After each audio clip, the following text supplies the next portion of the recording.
Hello, welcome to the Works in Progress podcast. My name's Sam Bowman. A lot of people have asked me, when can I get Works in Progress in print? And finally, I'm very happy to say you can do it now. If you go to worksinprogress.co, you can subscribe for $100 for the next year of Works in Progress in print. That's 6 issues of what I think is one of the most beautiful magazines ever made, filled with some of the most interesting articles I've ever read. Go to worksinprogress.co right now and you can subscribe. Our guest today is Nicholas Boys-Smith. Nicholas is the chairman of a group called Create Streets. And I think many people may have encountered him indirectly because I think of him as the inventor of the term gentle density. And the work Nicholas does is about trying to turn urban areas into much more livable, human-centric places and to draw from empirical evidence and draw from experience and draw from history to learn what kind of cities are the nicest and most productive cities to live in. Nicholas, do you think that's a fair description of what Create Streets does? A very good description, probably better than I could come up with. I don't know if I coined the term gentle density. I've certainly popularised it and got it into the English planning system. I sort of have a vague sense I probably read it somewhere and filched it without realising. What we mean by gentle density is the type of place which has the advantages of personal space, of control of your own environment, but also the advantages of propinquity, of proximity to neighbours, shops, places to work, enough density to support a local shop, a pub or a bar or a bus or a tram or a train.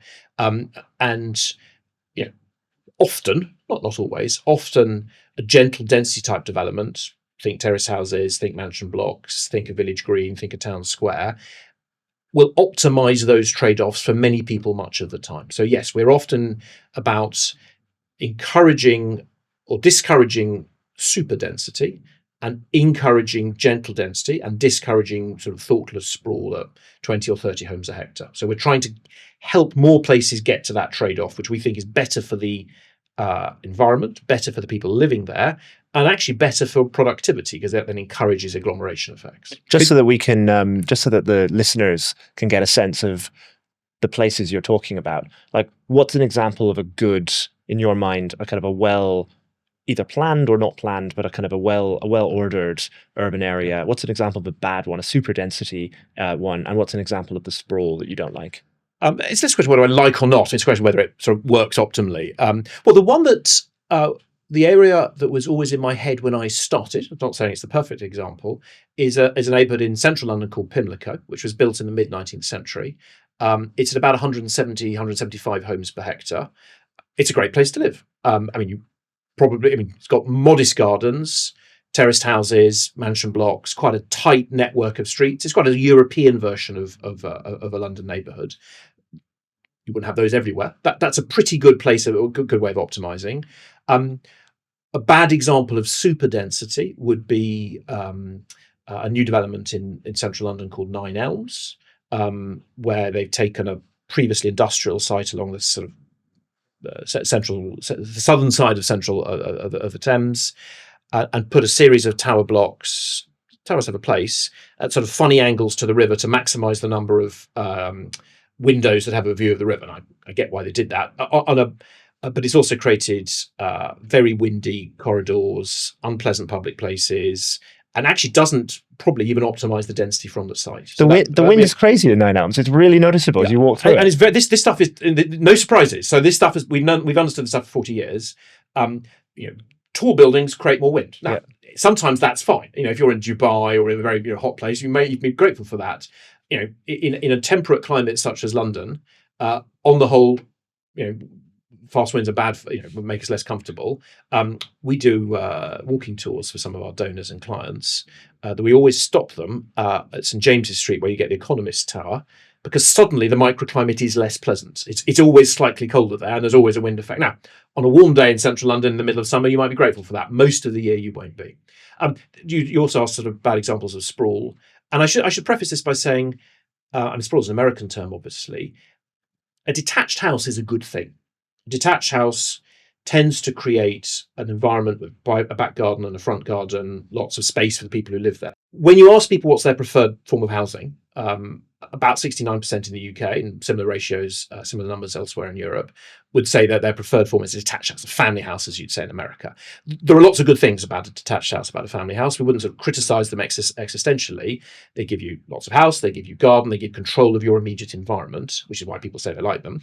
But there are trade-offs as well. So when you then look at the revealed pricing of land values, both per hectare and per square foot, you find that when you do well-planned, well-designed gentle density, you're getting most of the advantages of lower density. You're getting your own house, you're getting your own garden.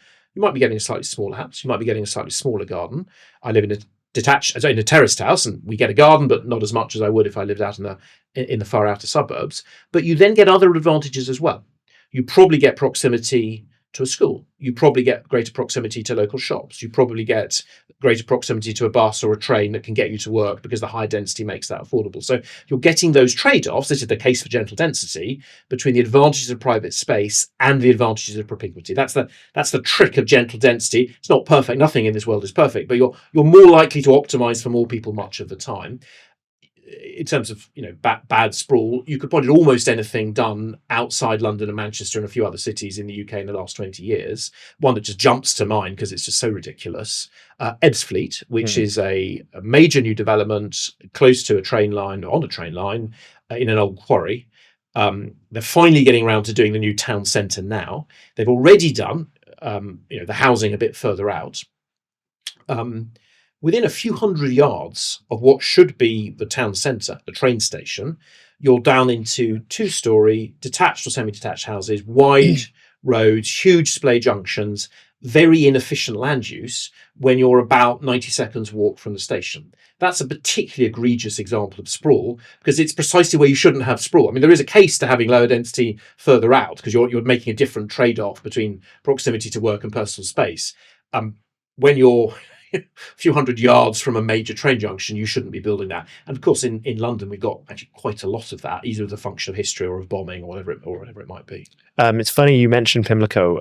Just a personal anecdote. When I came to London when I was 15 on my first solo trip away from Cork, which is where I grew up, I wandered Lovely around. gentle density in Cork. Well, I wandered around the city. I wandered around London basically all day, every day for a week, and came to Pimlico, and I was completely blown away by how beautiful and lovely it was. And I remember texting my the girl I was going out with at the time, saying, "I really hope I can live in Pimlico someday, because I really love Pimlico." And I've never ended up living there. I live pretty close now, but it is a really, really wonderful part of the world. And it's interesting to see how it was built. So it was built under strict regulation by the landowner, following the London Metropolitan Building Acts. So it was part historically of the Grosvenor estate. It isn't anymore. It got sold off to manage death duties in the 20th century. This isn't a comment on land ownership patterns, by the way, but so it was built by a sort of master. It's hard to put away. I mean, developer, contractor, architect, master of ceremonies, a chap called Thomas Cubitt, who, if you haven't heard of him, definitely worth a Google. Fascinating man. But he built the whole thing out using a pattern book of quite simple house types. If you actually, again, worth bringing up on screen or Googling what it looks like. They're just sort of mid 19th century Italianate. They're all covered in stucco, columns in front of the doors, a couple of steps up, range of 3 or 4 window types. That's it. But you get that variety in a pattern at quite high density, but not overwhelming density. So you said a few things there that I want to unpack a little bit. What's a pattern book? So a pattern book, sometimes also known as a design code, is essentially a set of pre-done designs for whatever you want in a town or village or city. It might be a street design, it might be material types, it might be window design. It's typically what's public. And I think there's quite an important philosophical difference between the public realm and the public side of a house or a building and what you do inside. I mean, my personal view would be what you do inside is up to you, as long as you don't break the law or hurt anyone. But actually, if you're building in the street, if you're creating a street, you're not creating something private. You are, by definition, creating something public. And that's why, on the whole, and so this is going beyond your question, the state, whether you like it or not, has tended to get involved in that, and has often ended up defining versions of what I'm in present purposes calling it a pattern book, but you wanted to ask something else as well. Well, in this case, it wasn't the state, as you were saying; it was the Grosvenor estate, but they kind of acted in the function of the So the Grosvenor estate, and I wouldn't want to give too much detail because I might get it wrong, but the Grosvenor estate certainly did more than the London Metropolitan Building Acts required. But the London Metropolitan Building Acts, like the previous London Building Acts in the 18th and late 17th centuries, essentially created a de facto partial pattern book because they set some stipulations for materials and distances and building sizes. It's really interesting because when I talk about design codes in the context of, changing planning and zoning rules now, people often find them quite alien. Like the idea that there would be a bunch of rules about the way that a thing you build can look. We're used to rules about safety, but we're not so used to rules about designs. But the way you're describing it sounds like this used to be the norm. It was the norm. I mean, the reason why anyone who's even vaguely historically interested can walk around, we're in London, let's keep with London, and normally date a building with a reasonable chance of getting it roughly right. You basically can tell the difference between a 19th century and 18th century building or a 20th century building. Yes, there's architectural fashion, but it's largely because they're following the regulations and the codes that were required at the time.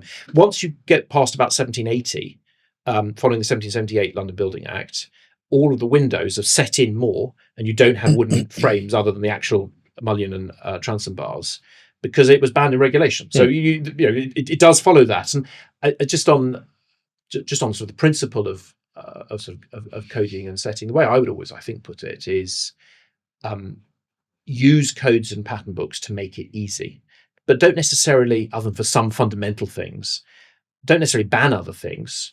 Just encourage people to do the good ordinary. Right, if you do the good ordinary, follow the pattern book, essentially you're pre-approved, off you go. No risk, just go to the bank, get the debt you need to build the thing, and off you go. If you want to do something bigger and weirder or uglier or more beautiful or whatever, 10 times the height with glass, bits at funny angles coming out, that's fine. The planning system's over there, and we can get into the planning system in more detail.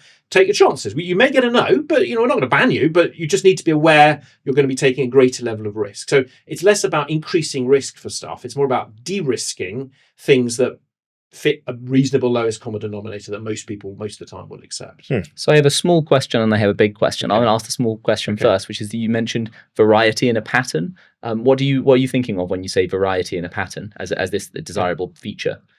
Something we haven't got to, but we might, is about the evidence about the types of places that people like and why, which I think is a fascinating subject, which is really opening up at the moment. And it's possible to talk about it now with more confidence than even 20 years ago.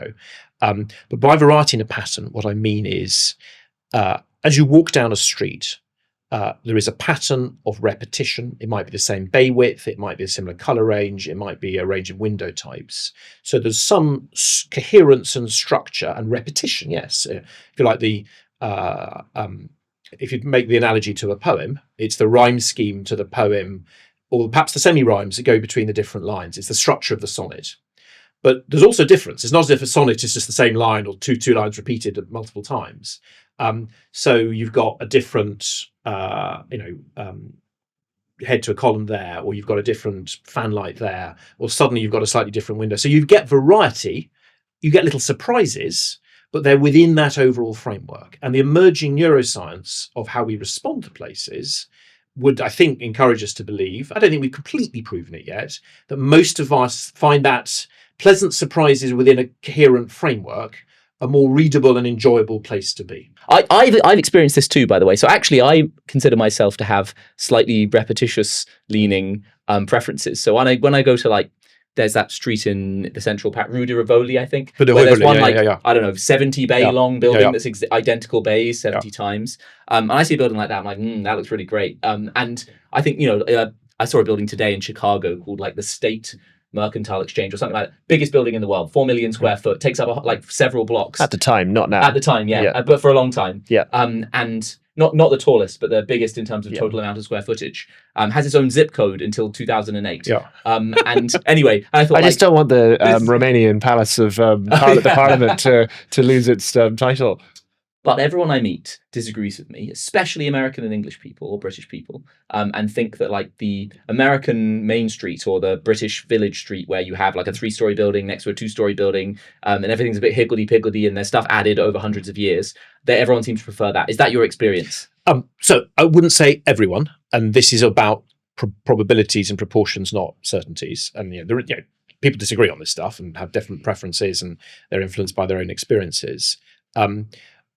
The types of building that are mere repetition, or perhaps a street, I should perhaps say, or big building, you can get away with less variety in the pattern for most people. I'm not going to tell you what you will like or dislike, because that'd be unreasonable. Where you've got a richer or a more sinuous pattern. So take the extreme case of what you were just describing. The Royal Crescent at Bath, all the crescents at Bath, are actually, there's very little variety within the pattern, but they're jolly beautiful. Often they're sinuous. They could, well, obviously those by definition curve. So the reduced variety bothers us much less because other things are marvelous about it. You're not in the two examples of repetition that you just cited. The Rue de Rivoli is right in the heart of Paris, just opposite the Louvre. It's deeply rich and textured. You've got the arcade. It's a glorious street. You've got a level of ornament there that you wouldn't have in most streets. Which I would argue, I'm not going to tell you why you like something, but certainly I also like that street, I should say. And that's one of the reasons I like it. I've also got happy memories of spending time there when I was 18 or 19. But the new proposed Marks and Sparks, just to take a controversial example, in Oxford Street, is a spreadsheet without detail or ornament of the same window repeated time after time after time, without any texture or pattern to it. Most people, based on the stats, dislike that type of repetition without any of the leaven of greater detail. So that would be my Well, to play devil's advocate, though, quite right. If you add sometimes you add variation, it makes things even worse. So, not to pick on a particular building, but I am about to. The rear facade of the eye hospital in Moorfields. We polled that when I used to work at Policy Exchange, and it was by far the least popular hospital design in the country that we could get. And basically, I don't know if you I don't know it, so I can't hanging triangular orange shards going down the side, and then there's a completely randomly shaped box that comes out the middle. So that sounds incoherent to me. Okay, so I haven't seen it, so I can't comment. Well, I probably have seen it, but I can't remember it. So yes, the point is that you've got coherence in the pattern, and it's not just random thing here, thing down. And the reason why, on the whole, patterns that have been used for many years, or I've got a particular contextual or geographic reference, classical or Gothic or Chinese or whatever. Typically they've grown out of organic ways of building things, so they've sort of got their own inherent common sense and coherence, because ultimately it's a memory of a transom over a tree or whatever it might be. So here's a big question then. Okay. So I thought the small questions felt quite big. There are about 4 of them. It's just a very interesting small question. So here's the big question is, and this is something I'm very, very interested in, and maybe even the first reason why I ever knew what Create Streets was. So first and foremost, Sam and I got into this because we were interested in building and why so many people are against new building happening nearby them. And I think there are lots and lots of interesting reasons why that is. And the thing that I'm about to talk about isn't the only one. But I would like to know your opinion. Do you think that people thinking that buildings are ugly is one of the factors that goes into this? And how strong can we show this? Is it true, or is it just an argument? Is it just an excuse people make? So actually, it's both of those things. So it is true, and it's also an excuse. Perhaps more profoundly, it's just an assumption. So let's come at that from several ways. It's always a hard thing to poll on this, because there's a tendency clearly that people will give you the answer that they think that you want, or the high status answer.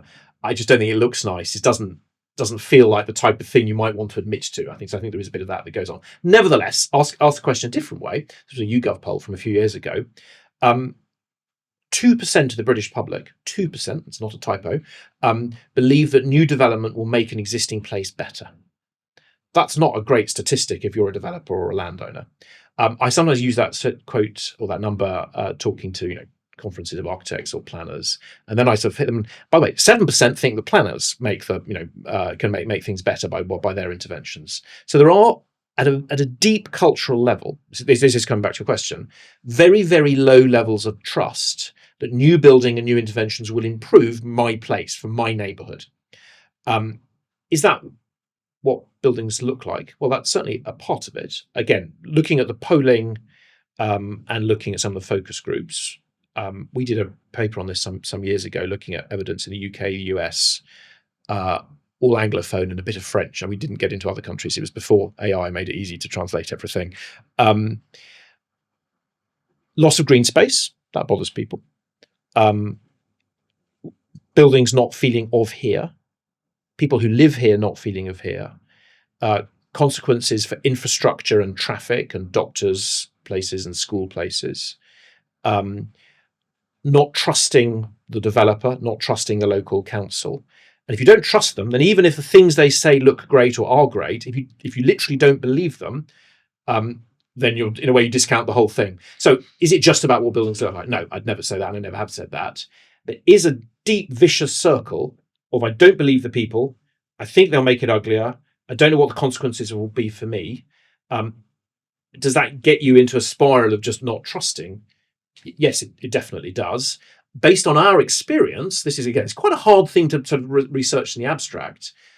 We certainly now have a growing number of examples, either that we're aware of or that we've worked on or indeed done ourselves, where we can say, look, we can change the local politics with the key bit, starting bit. I don't think this is the only thing that matters, but certainly how it looks, deeply changing the situation. So if it's okay to give a long answer, I'll talk, this is public now, so I can totally cite this. So we've been working for some years for a lovely part of England called Lichfield, which is a market town in the middle of in the Midlands. We've been working for the council in the council's role as a landowner rather than the council's role as a planning authority.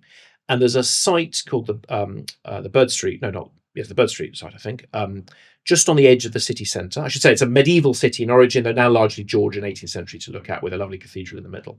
And between the train station and the city centre, there's a sort of bit of scrubland and car park and a former multi-storey car park, a bit of Nowheresville. It could be anywhere, which should have been developed years ago, but just hadn't. And fundamentally why it hadn't was because the politics and the economics and the planning were in contradiction. So the people said, we want, back to my earlier point about detached houses, we want detached houses, 3 cars, a bit of suburbia. That's what we want, thank you. The planning and the developer said, this is in this city centre site, that's ridiculously low intensity, inefficient land use, which is correct. We should do much bigger things, and perhaps we should do a big cinema and do a next big building next to it because it's next to the city centre. But the people in the as expressed through the political process, kept basically rejecting that, so that this council-owned site sat there doing nothing, wastefully for years after years. So when we were asked, we sort of flipped the process round, and we didn't start by asking about the site, but we, both in community sessions and then in an online survey that we ran, a visual survey, we said, what is your favourite bit of Lichfield? And we had a list of places and a list of buildings, so people could either respond to specific prompts or they could, unprompted, just suggest places. We then summarised that, and what came out of that, not that surprisingly, because Lichfield is a lovely place. I recommend your listeners and watchers to go and visit it and amazing cathedral. People in Lichfield like Lichfield. Don't blame them. Very rational decision. Lovely gentle density. It's variety in a pattern. Somewhere between the Rue de Rivoli and High Street.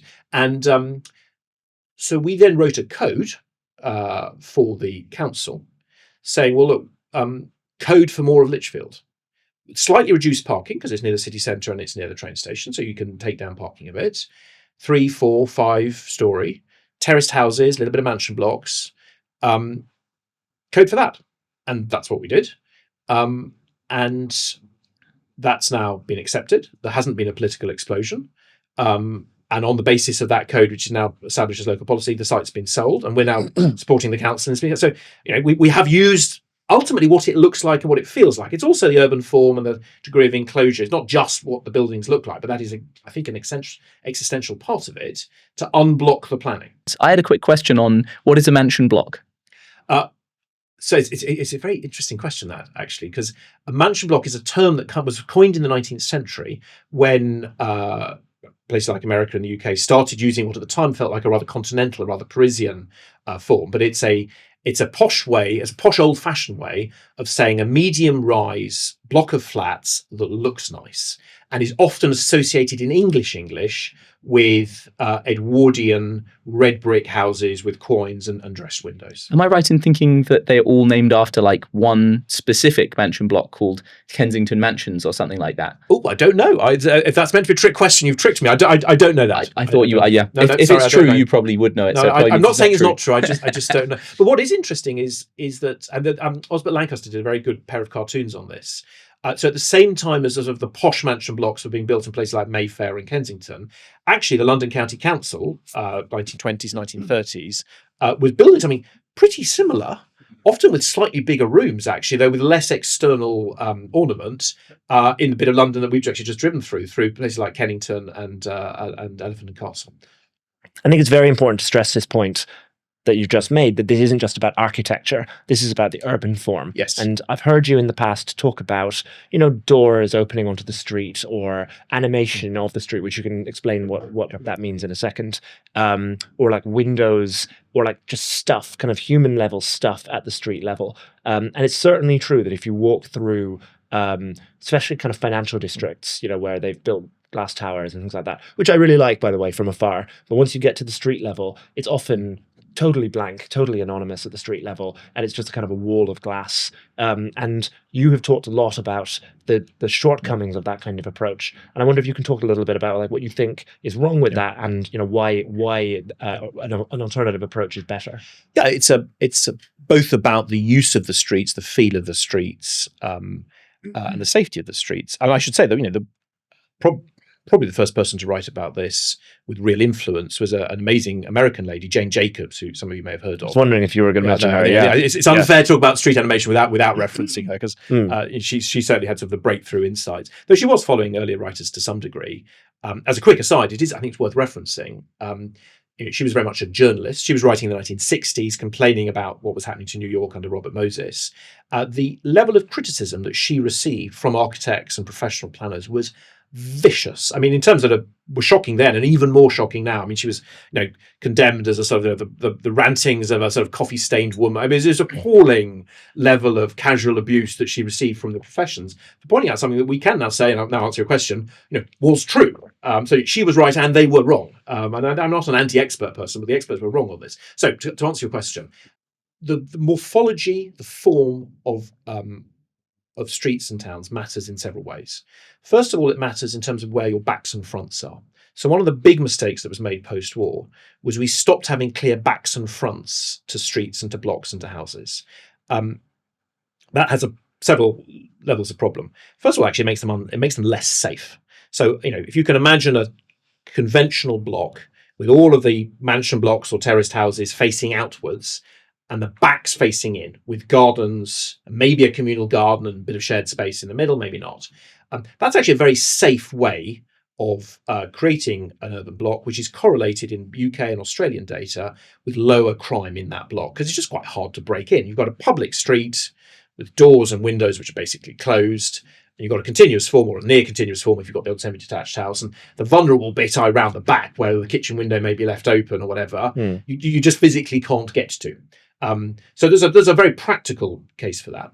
There's also then a psychological case, which is that if you put all the public facing activity, might be, depending on where you are in the town, it might be the front garden, it might be the shop front, it might just be the front door, facing in the same direction, then you just get more stuff happening. And when you have more stuff happening up to a point and makes it busier, again, that correlates with a safer place. The safest places in towns are ones which are either inside your own home or quite busy, and more sociable places where people, by the nature of the urban form, are helped to come together, I should say, rather than forced to come together. So if you've got, so small front gardens are correlated with speaking to your neighbours more. If they're too big, either the house is sort of buried away behind 100 yards of garden, then you're not going to be pruning the roses and spot Joe or Jane as he or she walks past. If there's no front garden, you're less likely to be out there. If you've got a bay window or an oriel window above the ground floor looking out, then A, you can see the street, B, it betokens the street. I don't think I could prove this. This is common sense, I would argue, rather than something I can statistically show. I think everything else I can statistically demonstrate. There's more sense that people will be looking out onto the street. So people are more likely to behave in an antisocial fashion if they think either no one's looking or they think that no one's looking.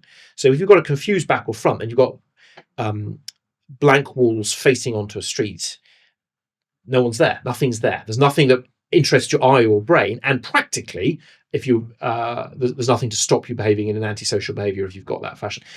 We would actually, as we were talking earlier, Sam, I was talking about where the Create Street story started. It actually started for me as I started looking at some rebuildings of a failed post-war estate in South London. Literally, one of the first walls I looked at, built within the last 20 years, was a blank wall with a ground floor car park and an open access to a corridor up at the first floor. So that if you were to stand on my shoulders, I could hoist you up into that corridor. You'd then have the full run of that corridor with no one looking at you. And the street itself was just unpleasant because it's just a long blank wall. Some people like blank walls, but as I say, in fact, most of us don't. So it's a way of concentrating activity. Lots of random encounters happen at street corners where two sets of passage happen. So if you map where people speak to each other, it's more likely to be at a street corner, and hence the cliche, than it is on the street because you've got those two lines interacting. So if you create that finely, and it's not just about how the street looks, it's then also about having a street pattern with a high connectedness ratio. You've got lots of streets, all of their traditional block pattern. That means it's easier to get from any given A to any given B. You can walk this way or cycle or drive, but there are lots of ways of cutting through the street pattern without having to do great big detours. So again, you get that happy medium between you're likely to bump into someone, but you're not all funneled into that one way of going there. So as with gentle density, sort of trade-offs are the way to do it. I had one little thought there, which you would be able to tell us. You would be able to tell us this, but it happens to be in my brain, so I'm going to tell us this, which is before the 1920s, when you were building a street in London, there weren't that many rules that you had to abide by. But you're one of the landowners expanding the city with, say, some street in South London. You couldn't build a cul-de-sac over about 50 feet or something. I think something like 50 feet. I can't remember, but yes, there's a limit to the length of cul. You could do one with about 4 houses on it, but you couldn't build a true cul-de-sac. You had to interconnect all your streets. So even though the street network wasn't planned by the city as it was in, say, Madrid or Barcelona or Paris or New York or basically anywhere else. Sorry, not Paris. Anywhere except for Paris. You still got the interconnected streets you were talking about. So there were rules on streets, but yes, the state until the early 20th century, to the best of my knowledge, took no role in the actual laying out of street paths. It was sort of implicit in some of the rules, but like that, but they didn't take any role in doing it. I mean, cul-de-sacs are really interesting, actually. So cul-de-sacs are I'm about to say something now that would annoy lots of urbanists. Cul-de-sacs are a very sensible and rational response to motor cars. So, and houses on cul-de-sacs are worth more, reveal preference, than the house just off the cul-de-sac because they're quieter, they're safer. And if particularly got a child, much rather your child probably played out on your front lawn in a cul-de-sac than on a road that's got busy traffic going along it because who knows what that car will do. The problem then becomes if you create a place which is just a series of big feeder roads and then cul-de-sacs off those big feeder roads, it's a very inefficient land use. B comes back to what we were talking about earlier. It then actually is very inefficient to get from any A to any B. Even though you might be quite close to someone, unless you're basically breaking up the cul-de-sacs for a lot of pedestrian routes, which is a sensible thing to do, you're very often then left driving to get from A to B because it's actually 5 times as long as it sort of should be. So cul-de-sacs are not, just like detached houses are not a bad thing. They're quite good at an individual level, and there's certainly a rational response to other things. But put them all together, and you don't necessarily get a good outcome. I live on an estate in Blackheath that was planned in the 1970s to have no through routes for cars, but have through routes for pedestrians. That's a good trade-off. And so that way you can kind of get the best of both worlds in that there's no reason for any. I mean, maybe selfishly get the best of both worlds. You make all the drivers nearby you have a slightly worse time because they could go through you. They'd have slightly higher network capacity at certain times. But from your perspective, you can drive everywhere just as well as you could before. You can walk conveniently through just as well as you could before, but there's no traffic going past your house. But the jargon for that is filtered permeability, because I know you always like a bit of jargon in a works in progress. Is that what they're doing in Barcelona with superblocks? Yeah, no, it is interesting. I mean, the whole debate in the UK about low traffic neighbourhoods and things like superblocks in Barcelona is basically that. It's retrofitting by stopping the cars going through, but keeping pedestrian or cycling access. And it's often a sensible thing to do, but doesn't necessarily mean it's always a sensible thing to do. How much of what we're talking about in terms of these different urban forms relates to different times in people's lives. I think back to when I was younger, before I had a family. I lived in a tower block. It was fine. I didn't really want to know my neighbors. I wasn't really at that stage in my life. I liked being quite central. It was cheap. It was a pretty good cheap. place to live. So the tower block was it cheaper than a non-tower block around the corner? It was because it was an ex-council. It was a pretty rundown tower block, to be honest. But now that I have children, I live in a what you would call gentle density terraced house, and I'm very lucky to do so.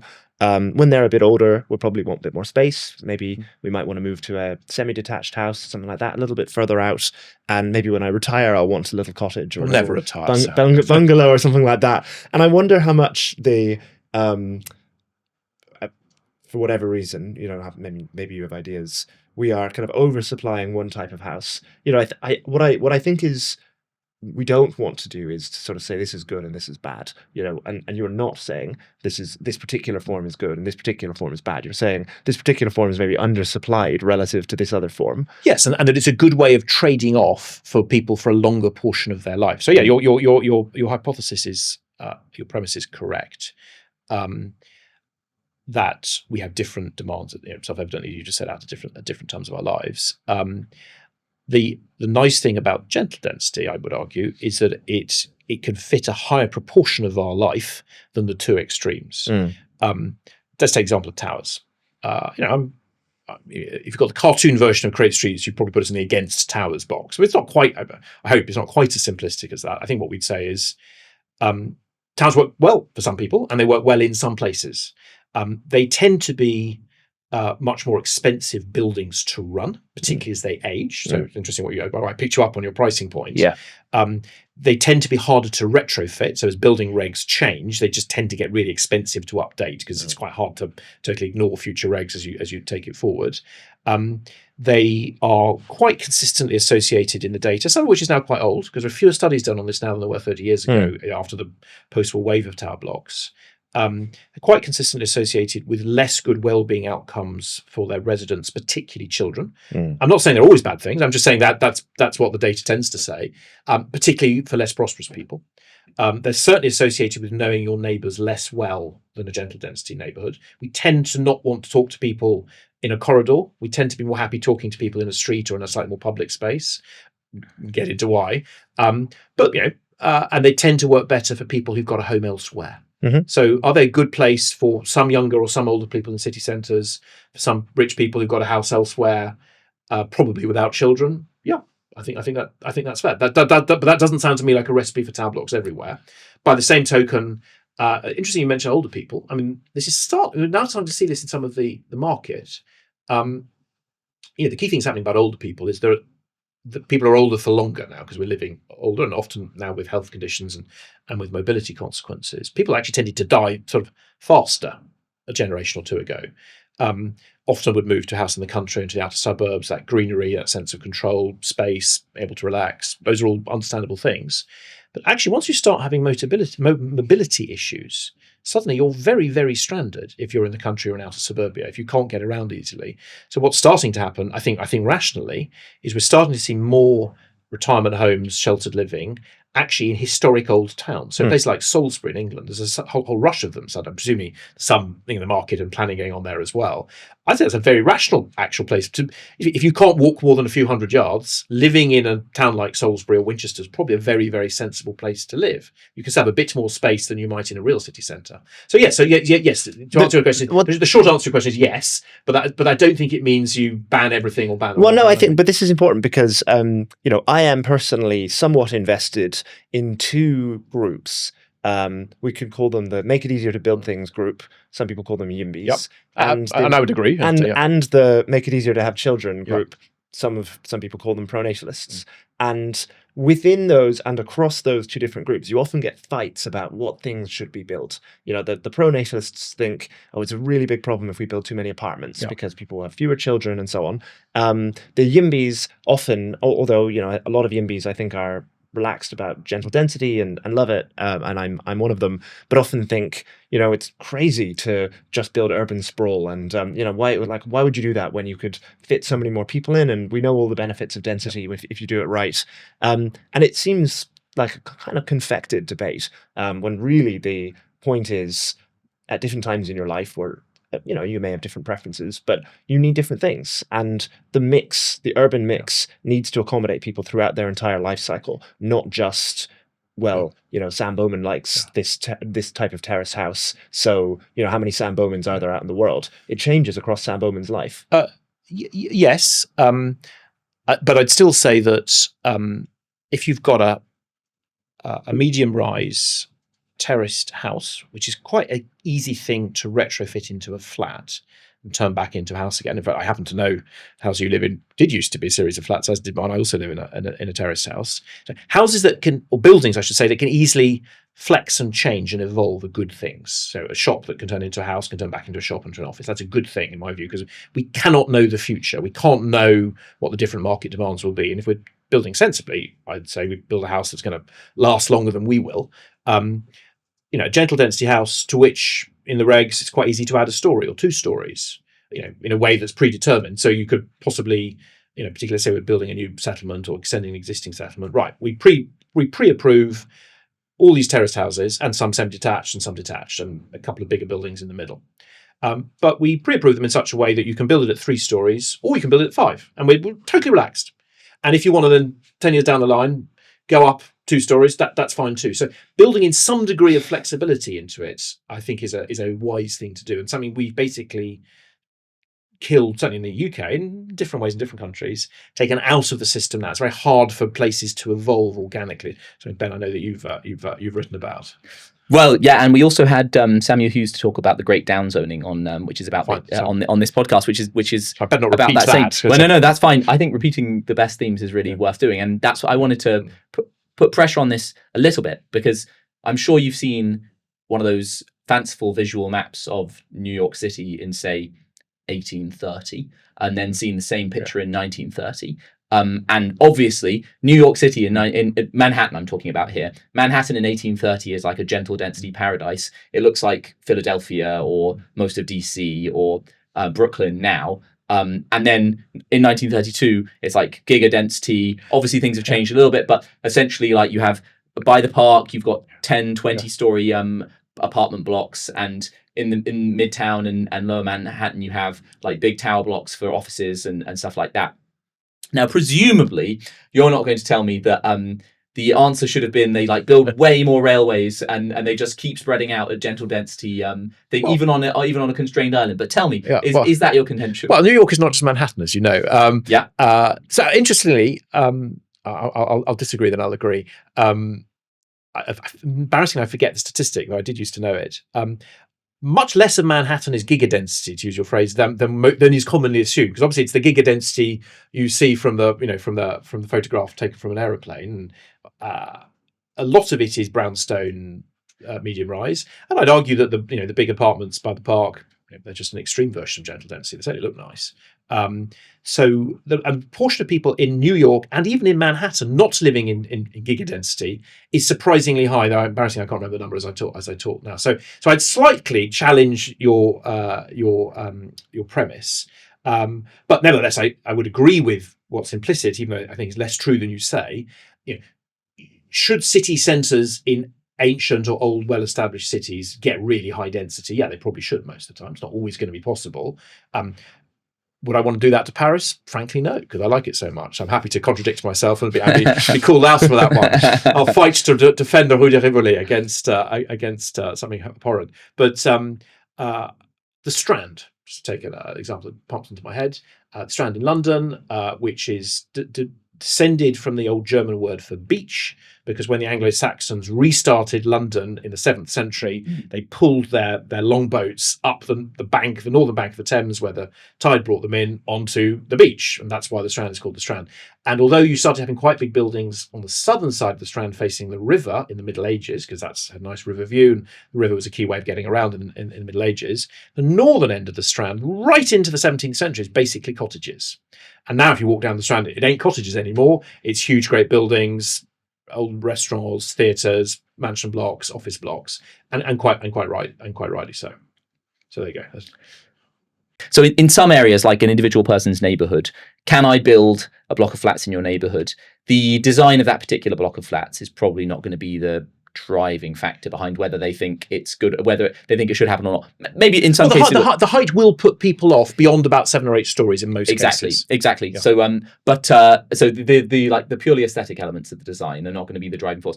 But I think when people think about should we have strict historic preservation, like the listing system in the UK? So the reason why most of Manhattan is, as you say, like brownstones, terraced houses, is because they've been preserved. They would all have been turned into apartment blocks at various times in history. And although I consider myself to be one of the pro-housing people, I would feel quite reluctant to remove that kind of protection of a building that's obviously going to get worse. And so this is like, if we could trust, I think for city centres, the question is more like, if we could trust what they would do would be good, then I think I would demolish all of the Victorian buildings, because if like a Victorian would have thought I can do a better building than the current building that's sitting, when they demolished the whole of Regent Street and put in the 1920s version, they were just thinking, well, John Nash has built a great street, but we can do better. And that was the normal way of thinking, and they were often right. It's framed as you're describing it, which I think is right. It's framed as historical preservation, but very, very few of these buildings are actually historically significant. They're just nice, and they're just better than what people expect to come afterwards. That's a very I think I think I wouldn't go quite as far in the sort of knock it all down, because I do love an old building, but I basically agree. Where does the heritage movement come from? It comes from the collapse of confidence in the quality of what we will do to the built environment. So is there a heritage movement in the 18th century or the 19th century? No. To our way of thinking, staggering series of photos done right at the end of the 19th, early 20th century, in what we now call Aldwych. So that's actually a recreated name. It didn't used to be called that. There was a street called Wych Street, which ran through that bit of London, which doesn't exist anymore, though it is well photographed. And again, I would go and have a look at the photographs.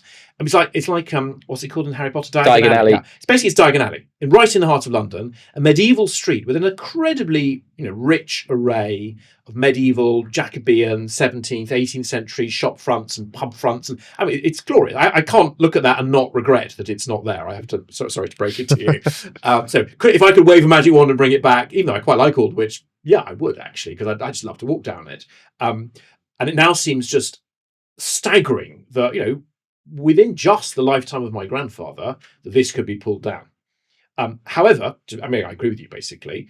There was just no sense until the 20th century that what we replace it with would be worse. You start to get just inklings of it in the 1920s and 30s. So you talked about Regent Street. You're quite right. Basically, what happened was that the Crown lease fell in after a century. So the Crown, which was the landowner, basically said, well, this John Nash stuff, it's all 4-story high. It's done out of stucco. It's not in great nick anymore. Let's whack it up 6 or 7 stories, Portman stone, and we'll make more money. And it can still look lovely. There was a little bit of disquiet. So something called what became the Georgian Group did get formed, and there were a few complaints, but it never got any purchase because not that many people were interested. And the new Regent Street, which are now, of course, all Grade 1 listed, is lovely. But then it's in the 1960s and 70s that you start getting a major reaction against this stuff. And Simon Jenkins, who was a young journalist in the 60s and 70s, he went to some of the public meetings where they were planning to knock down the Strand, most of Whitehall, get rid of Covent Garden, and replace it with the motorway box. And his quote was, public officials were lucky to get out alive. The GLC, which at the time was Conservative run, basically got voted out of power because the incoming Labour administration, 1970 something, basically said, no, scrap that, we're not going to do it. So it became very, very political. That does relate to something that Ben and Samuel Hughes have both written about for us, which is this point about collective land ownership. And when you have land ownership that isn't just the street or properties on the street, but the whole area, there's an incentive to preserve things like the Diagon Alley, Wych Street, something like that. Not because they are intrinsically valuable by themselves, and if it was just the street owned by itself, it might not be that valuable, but it enhances the value of the entire area. It basically becomes a tourist attraction, which is something that I know Ben has, or an attraction to people who live there. So I think there's an interesting quandary, and I think I leave it to the economists to try and resolve this one. Collective land ownership, which in some ways can feel quite uncomfortable, if it's done wisely, It's not always done wisely, but done wisely, it leads to great bits of urbanism. The classic recent example, I mean, literally only a few years old, is a new street that's been created by the Cadogan estate, just running north of Sloane Square. As I say, it's a new street. They've essentially repurposed what was just the back of things. They put little shops there. They've done it nicely. They put a few houses there. Clearly, although it's quite low density for central London, but it's lovely, it's very tight. It's always crammed when I'm there, and clearly it's adding value to their rental income from surrounding properties. So they'll regard that as the right thing to do commercially as well as in stewardship terms. I have heard you use in this conversation a little bit, but also at other times while listening, the phrase traffic modernism. What do you mean by that? It's me being a little bit naughty. So there was a huge confidence mid-century that the city of the future would look profoundly different from the city of the past. And there were several strands running into that. But I'll just take one man to sort of epitomize it. I could give others. So the Swiss-born French practicing architect who was known as Le Corbusier, I sincerely believed that the invention of the motor car meant that we should basically start again with cities, and that the idea of creating a walkable city in which you will bump into your neighbour was just unhygienic and sort of silly. So his vision for the city, and different versions of this done by different architects at different time, what you might call them, was of big buildings, huge towers, zoned by use and by social class, with motorways, freeways in between them, connecting them, and then just parkland. And some versions of it had the motorways running at ground level. Other ones done by others later had them running literally above the buildings and over the top of the buildings, which I think presented other challenges, but leave that to one side. And that would be the city of the future. He was funded by a French motor company, Voisin, to propose a future vision for Paris, which was known as the Plan Voisin, which literally, I would protect Paris, I have to tell you, which basically took out Paris and replaced it with a series of tower blocks and streets. And in a slightly less radical version, the London plan done by Patrick Abercrombie, to whom I'm distantly related, ironically, and then pushed further by other writers in the 50s and 60s, essentially proposed versions of the same.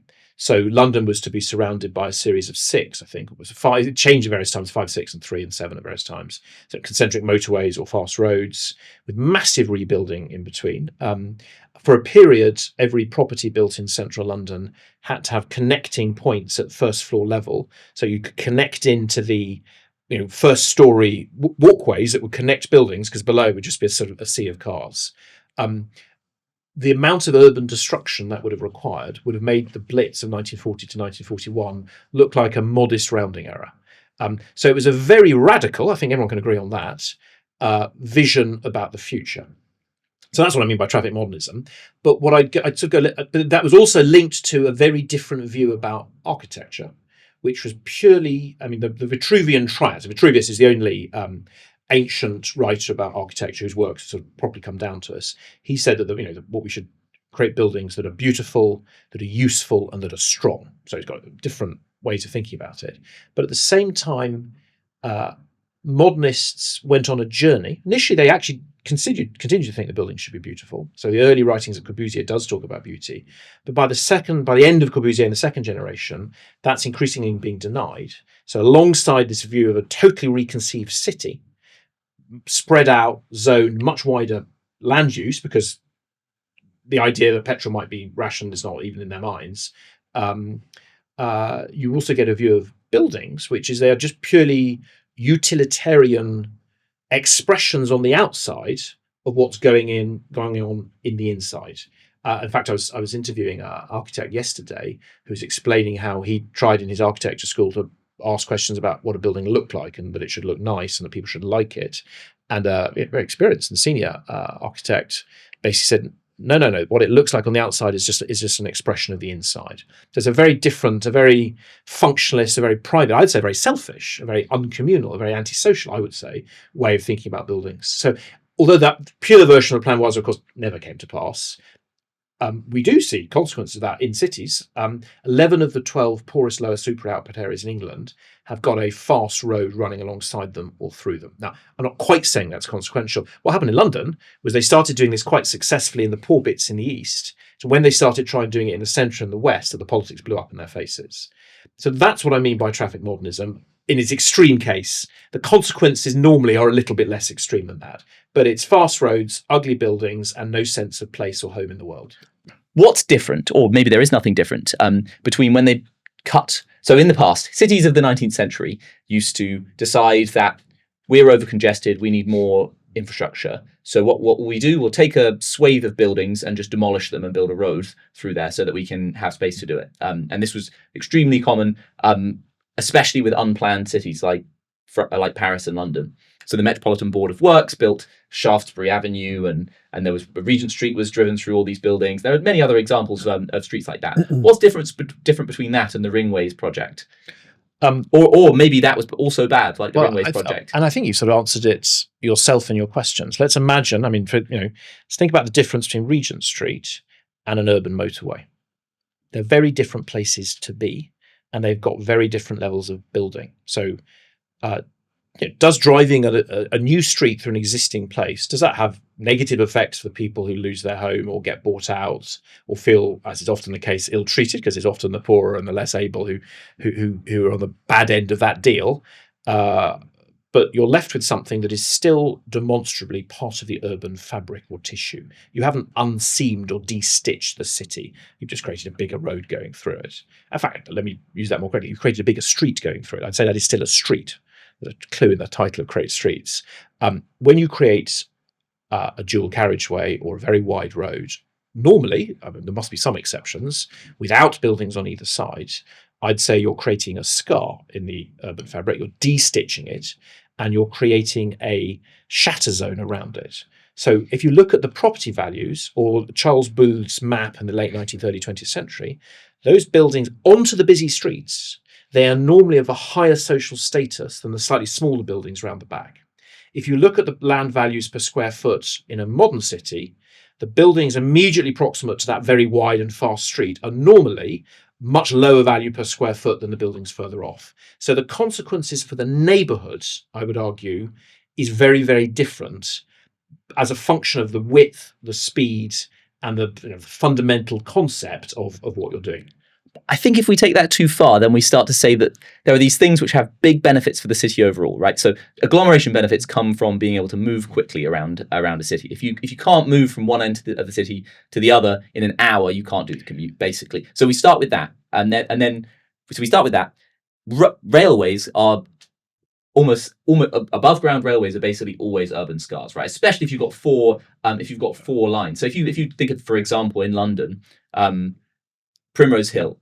I'm sure Primrose Hill likes this quite a great deal, but Primrose Hill is walled off from Camden by 8 lanes of 8 railways, and there's only one bridge over, and it's quite difficult to get between the two of them so that they can have basically cut off the urban form, deliberate cut. In this case, a desirable cut from the perspective of the residents of Primrose Hill. But railways do this too. Basically, all infrastructure has, and railways are very loud. Like if you live next to the DLR and it's turning, people probably the L is very unpopular when it's turning for the in Chicago. My point isn't you shouldn't have any fast roads. My point is merely that the disbenefits to the neighbourhood from a modern fast road are much greater than from a 19th century street, which I think is unarguable. Your point on trains is clearly true at one level. The big qualitative difference between trains and a motorway is that trains aren't continuous. I've lived actually next to a train. I actually quite liked it. My grandparents' house had a train running along the back of it, and my sister and I would go and wave at it as it came past, and it happened 5 or 6 times a day. That was a particularly infrequent train, I concede. So your point, I think fundamentally your point is fair. But I think it's actually in the gradient that the difference happens. Is a big city going to have some motorways going into some portion of it? Yes, it clearly will. Should we move, for most of us, much of the time, from a situation where you assume you're going to drive from one end of the city to the other to it's incredibly easy to go by bike, e-bike, train, tram, tube? I think we probably should, because come back to your point about efficiency. The agglomeration effects of towns, and we know that cities get more efficient and productivity goes up as they get bigger, as density increases and size increases. We all know that. You probably know better than me. You want people to be able to get around. A street, I hope I'm going to get my numbers right here, it's from memory. A street that's you're doing walking or tramming or cycling basically takes about 20 times as many people as a car does. So, that's not a profound end. Cars have their role. Cars are great liberators in the countryside. They bring freedom. They can be lovely places to sit in, and they can look cool. But in a town, they're just not a very good way of optimizing movement for most of us most of the time. Although we have to look at people kilometers per second, not people per second, because if you're moving through the space quicker, then you use it for less time. Yeah, but typically in a town you're not, because I'm sure the average speed in central London, I don't have all the cities at my fingertips, basically has stayed the same, as best we can judge, for over 100 years. Because the constraint on how far a car moves in a city is not what it can do, it's all the other people. Which is also true for cars. Another provocation then. If it's true... I don't think your heart was in the last provocation. Well, maybe. If it's true that the most efficient way of moving people around is railways, cycling, all these other... In towns. Yeah, in towns. Then why is the most productive part of the world, the San Francisco Bay Area, basically have extremely bad transit and 80 to 90% car taxi mode share? So in this particular place, all the guys going to work at, in Palo Alto or wherever, they're driving in a car, right? Like nearly everyone. So the most productive place in the world is a car-based place. So I've not spent time there, so I'm always a little bit nervous of answering that. My understanding is that you've still got hubs of more traditionally conceived bits of town and village where people do come together. I'm happy to be disputed on that because I've not spent time on the West Coast. America has had a great luxury, which is infinitely more space than we have in much of Europe. We touched on the politics earlier. Can we imagine? The current government is sort of trying to do it, but perhaps not wisely. Can we imagine a situation in which London literally takes over all of the southeast of England, which is what we'd be talking about to get to that? I don't think that's politically imaginable. It's conceivable, but I don't think it's imaginable. So if we concede that, then you're saying, okay, well, fine, how do we build those homes? Well, that leads exactly into what I wanted to talk about next, which is housing reform in the world today. So and I suspect... Don't turn off your sets, yes. Yeah. Well, I think that lots of people... Everyone I know basically is interested in housing reform and in getting more houses built, and thinks that it's a big problem that we are underbuilding around the world. And we talked about one way where to get more houses built, which is design places that people like a bit more. Either because of better architecture or because better urban design in the other ways we've talked about, like fronts and backs and having doors onto the street and public spaces and so on. But one other, I'm interested. I know you as a person, so I happen to know some of the things you have done. You've worked in housing reform in the UK. Where do you think are what have you worked on, and what do you think are the most promising things? What are you excited about? What are the general rules here? Right now I'm a little bit depressed by it. We are millions of homes short in the UK, and we've got a very unbalanced economy where we're very dependent on the southeast and a few other hotspots. So it's almost perfectly difficult to solve. We got some good legislation through under the last government, which is still usable now. So the government has given itself a high target of 1.5 million homes, not actually high compared to what we need, but I think quite high politically, given where the current system is producing. They've put a lot of focus on new towns and reform to the planning of infrastructure. Those are both good things to focus on. But almost by definition, they're both slow. Infrastructure is going to be upstream from building homes, and by definition is more likely to be new settlements or extensions to existing settlements than making use of existing infrastructure within a town. New towns, by definition, is new. The planning infrastructure bill is going slowly. The new towns is going very slowly. So they've had over a year to do the commission. It's now 15 months since it was commissioned, and we still haven't seen the results. And they've watered down some of the terms of reference from what we initially suggested. We need to move from being house builders to town builders with that gentle density. So I'm quite worried about those, frankly. Where I'm hopeful, or I would like to be hopeful, is a series of reforms made under the 2023 Act, the Local Levelling Up and Regeneration Act, plus actually some reforms made about a decade ago under the Localism Act in 2012 from memory, are just sitting there right now. and I think have enormous potential. So this was something I was halfway to doing, I think. If I could wave my magic wand, I would encourage the government to put far more focus on what they like to call brownfield passports. And by that I mean not a free-for-all, do anything anywhere. What I mean is, back to our earlier conversation about design codes and pattern books, predetermine empirically, using evidence as to what local people will stomach, fashions to intensify existing streets or to intensify underused sites. What about smaller things? So you said you lived in a historic terraced house. Do you have a roof story? So this, this is unfair because you know something here. So this is the only policy we've ever promulgated from which I think I personally would benefit. I do live in a historic terraced house, as you well know, Ben. There are lots of cases where the policy has not got better, where it should be easier to go up a story or 2 stories and create extra bedrooms. Now, that doesn't help the government on its targets because they're talking about homes, but as I think as you and others have shown, creating extra bedrooms nevertheless does help the housing crisis because it creates obviously extra give in the system and more fluidity and more places that individual single adults or young adults or indeed older adults can rent or share in. So it's a good thing. We did get a change in what's called the National Planning Policy Framework to encourage that. There's been a change since the change of government last year, which pushes it in a more YIMBY direction. So it is actually looser in terms of its requirements for design quality. I actually worry, so this is my non-YIMBY side, I think I'm at heart a YIMBY, I actually worry that might lead to to local councils being less likely to approve it and to it therefore not happening as much, or to political blowback. And as a statement of fact, we're seeing, Create Streets are seeing in some of the actual cases we're working on, we're seeing that the local officials remain incredibly resistant to this, particularly in a heritage context. And it normally relies on motivated owners and local councillors, our elected representatives, to push it through. So we are seeing examples. We were talking about one earlier.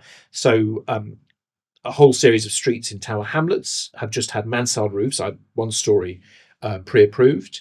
A really interesting case study, which is hot off the press, actually, Ben, you won't know this. So there was one made last year in Kensington and Chelsea, a very prosperous bit of central London, very modest, actually, a predefined local development order, pre-approving a mansard uplift on 12 houses. I mean, ridiculous amount of effort for 12 houses. The good news is you could copy it across hundreds of other houses. And the reason they got it through, and the local officials, I'm assuming this, I don't know this, I assume the reason the local officials didn't basically stop it was because the other half of the street is already done, and because the half of the street we're talking about had lost some of its balustrade details, or lovely running along the top. Only one of them has it. So the terms of the local development order are you must put back the balustrade. I'm fine with that. In the just over a year since that mechanism was made, 5 out of the 12 houses have submitted a planning application or even physically started building. So the latent demand is being revealed. So I think we should do a lot more of that. And in some cases, and you've written about this, if it's some semi-detached or more modern houses, I would, with a little bit of pre-approval, I would pre-code for terraced houses, mansion blocks, and pre-approve for millions of new homes. So I think I see it as a continuum. And again, just as a case study, we did a project on this in a place called Chesham in Buckinghamshire, where, working for the town council, we worked up a neighbourhood development order, which is a similar mechanism controlled at a different level, for from memory 950 homes within the carapace of the town.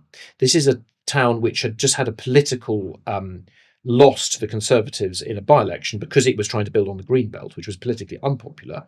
But we got strong local support for these 950 homes within the town. And I remember one conversation I was in where, we always do drop-in sessions. Like, we go to the high street or we go to the summer fair or the Christmas market, and the guy came up to me, ready to have a fight, ready to complain about the 4-story and the 3-story buildings that we were essentially suggesting pre-approving. We're in the high street of the historic town. And I turned around and I said, well, look, this is 4 stories.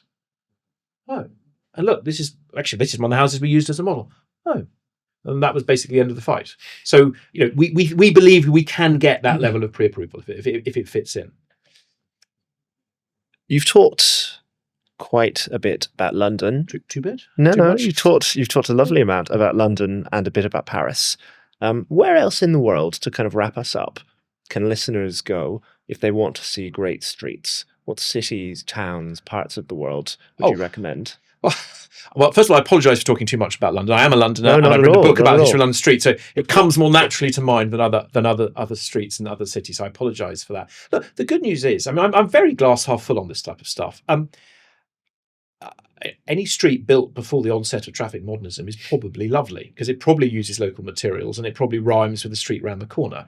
One of my favourite streets, well, in England, this is a bit of a cheat because it's a bit weird. There's a street called Gold Hill, which winds down a slope in a lovely town called Shaftesbury on the Dorset border. You've seen it in the Hovis adverts. Yeah. Well, I've seen it more recently, but yeah. So and yeah, could you build every street in England or the world like that? No, you couldn't. But you've got a row of cottages curving down the street with the countryside of England and the sinews of the hills behind. And it's I defy anyone not to go there and say, "Well, it's jolly nice, actually." So good streets are available elsewhere. In other countries, there are. I think one of my favourite street types are the fondamenta in Venice, which are the streets where one side is the canal.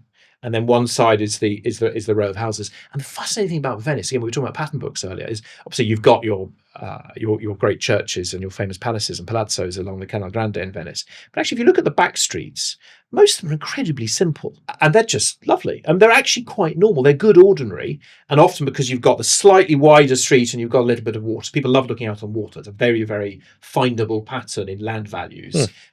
Add a view of water to the same street. Slightly depending on the quality of the water and other things, you'll push up land value between 15 and about 85%, wide range, but it'll always go up. I mean, unless you've got invaders coming in or something. So I think yes, a Fondamenta in Venice and Gold Hill in Shaftesbury. There you go. There's two. What about new streets? What? So, I mean, maybe your projects are the answer to this question. But outside of your own projects, stuff that's in the last since 2000, basically, what's being done really well? Where can we look to for inspiration of the new neighbourhoods that we should be? I mean, look, the good news is actually there is. We didn't touch on this. There is a renaissance starting to happen. So I'm far from the only person writing and thinking about this, but in America, in France, in Germany, in Holland, in Denmark, in the UK, right wing, left wing, no wing at all, more and more people are doing this type of research, thinking about it, writing about it, and then creating new places, responding more thoughtfully to traditional patterns, but with modern technology. So almost at random, some of the streets in Seaside in America, which you've all seen in the Truman Show, are gorgeous, very simple, very walkable, wooden streets. I visited the first time a place called Clamart on the outskirts of Paris a couple of months ago, coming back from my holidays. I was literally speechless. I was doing this. It's really fascinating. They've created a lake. It's a tram and a metro wide away from central Paris, so that comes back to that transport. It's slightly higher density than traditional Paris, 6, 7, 8, 9 stories. It's got more balconies than you'd have in a traditional Haussmannian apartment block in Paris, because they're creating all this value by creating all these views and the balconies over the lake. But they've done it in a way that it still feels very Parisian. It's got the Nutition limestone. It's got some of the metal mouldings that you all immediately recognise as Paris. Most people like things that feel like of here, even if it's not your here. So we're actually about to publish something on that, just a short little essay. But Clamart in Paris or Plessis-Robinson down the road are just staggering, actually. So we are doing good stuff again. And obviously what the King's been doing in Poundbury or in Nansleden creates some marvellous streets with street trees very cleverly brought out into the carriageway to just gently slow down the traffic without making it feel annoying. Well, on that note, thank you very much, Nicholas, for joining us. Thank you for listening. Don't forget, you can go to worksinprogress.co to get your subscription to the new print edition of Works in Progress, possibly the best magazine ever produced. And if you want to read more of us, you can read it there as well. Nicholas, thank you very much for joining us, and thank you very much for listening. Thank you very much for having me.